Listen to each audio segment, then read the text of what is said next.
Hello, students. This is part two of the difference between money market and loanable funds. This is going to be short and sweet. It's not much to do with this at all. We're just going to look at the demand curves for both of these markets. Not going to take long at all. Demand in the loanable funds market. Remember from before we were talking about loanable funds markets.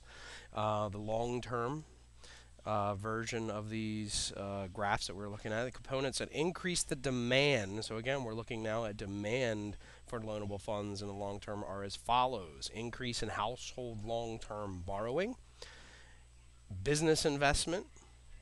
Both of these are private sector borrowing. Remember, we're not talking about firms, we're talking about individuals in the economy. So someone just like you or I, your parents, people in the neighborhood that borrow long term or invest in businesses. This is private sector.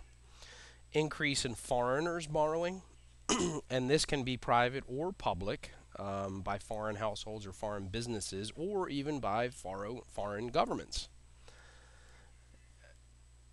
The last increase in demand for loanable funds is all public sector borrowing. Anything outside of private sector borrowing is an increase in government borrowing, which is a component that may increase demand for loanable funds.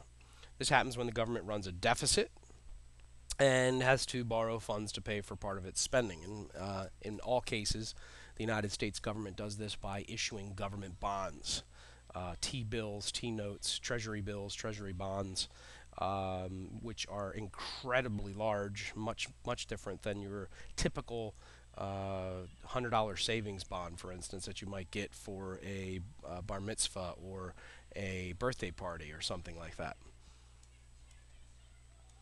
If any of the above, A, B, C, or D, changes in the market, demand for loanable funds shifts to the right.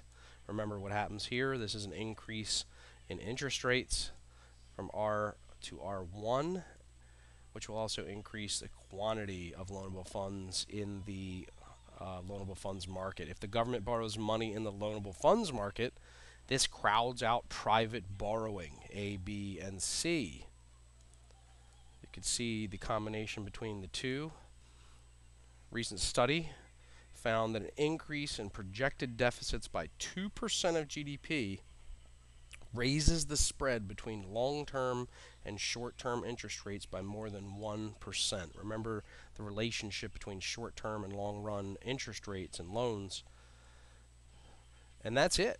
That was just a quick discussion of the factors that can change the demand in the loanable funds market and the relationship between the money market and the loanable funds markets from the short and long run, respectively.